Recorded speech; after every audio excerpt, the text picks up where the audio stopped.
رسول پاک کا وصال ہوا نا، حضرت بلال نے منہ سے لفظ ہی کوئی نہیں ادا کیا.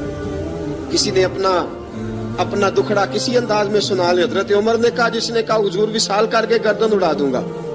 حضرت عثمان غنی نے کہا، خبردار کوئی مجھے آ کے نہ بتائے کہ مصطفیٰ وصال کر گئے.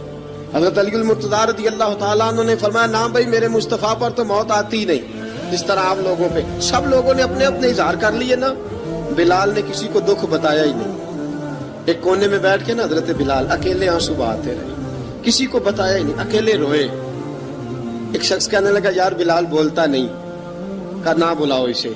عصر کی نماز کا وقت ہوا نا، تو وہ بلال جو کعبے کی چھت پہ بغیر سیڑھیوں کے چڑھ گیا تھا، وہ بلال جو کعبے کی چھت پہ بغیر کسی سہارے کے چڑھ گیا تھا، اس بلال کو کہا کہ بلال چڑھ ذرا، آذان پڑھ، مسجد کی چھت پہ چڑھ جا. حضرت بلال کئی بار چڑھے اور کئی بار گرے، کئی بار چڑھے اور کئی بار گرے. حضرت بلال حبشی رضی اللہ تعالیٰ نے آواز دی، کہا سلمان میری مدد کرنا، میری مدد کرنا. اب مجھ سے چڑھا نہیں جاتا، اب مجھ سے جایا نہیں جاتا. جناب سلمان فارسی نے بھی سوال نہیں پوچھا کہ بلال تو بیمار ہے، یہ نہیں پوچھا. حضرت بلال کو 2-4 صحابہ نے اٹھایا، چھت پہ پہنچایا. بلال نے اذان شروع کی.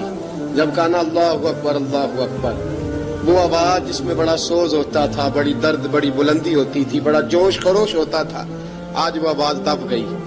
جب بلال نے کہا نا اشہد ان لا الہ الا اللہ، حضرت بلال رضی اللہ تعالیٰ عنہ نے تھوڑی دیر روک کے سانس لیا. جب کہا نا اشہد ان محمد رسول اللہ، جو سارے چپ کھڑے تھے نا، ان میں سے ایک بابا رو پڑا، اس کا نام ابو بکر صدیق تھا. جب حضرت ابو بکر صدیق کی آنکھ میں آنسو آیا تو حضرت بلال چھت کے اوپر زمین پہ گرے، زمین پہ گرے اور کہا ابو بکر یہ ڈیوٹی کسی اور کی لگا دے، یہ ڈیوٹی کسی اور کی لگا دے، اب میری روح اجازت نہیں دیتی، مصطفیٰ کریم کے بعد مجھ سے اذان نہیں پڑھی جائے گی. آپ نے واقعہ سن رکھا ہے کہ ایک بار صحابہ نے بلایا، دوبارہ آئے، حضور خواب میں ملے. کہا بلال تو آتا کیوں نہیں؟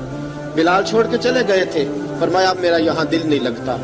ملک شام کے شہر حلب میں چلے گئے تھے، چھوڑ دیا تھا مدینہ منورہ. اب میری نگاہوں میں جچتا نہیں کوئی، جیسے میرے محبوب ہیں ایسا نہیں کوئی. حضور خواب میں ملے، آئے مدینے. حضرت بلال آخری بار، لوگوں نے کہا اذان پڑھو. کہا مجھے وہ اذان بھول ہی گئی ہے جو مجھے مصطفیٰ کریم کے زمانے میں پڑھا کرتا تھا، مجھ سے نہیں پڑھی جاتی.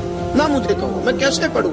امام حسن اور حسین نے آ کے دامن تھاما نا، تو کہا بیٹا میں تمہاری نانی کا بھی نوکر رہا ہوں، میں تمہاری ماں کی چکی بھی پیستا رہا ہوں، مجھ سے کوئی فرمائش نہ کر ڈالنا.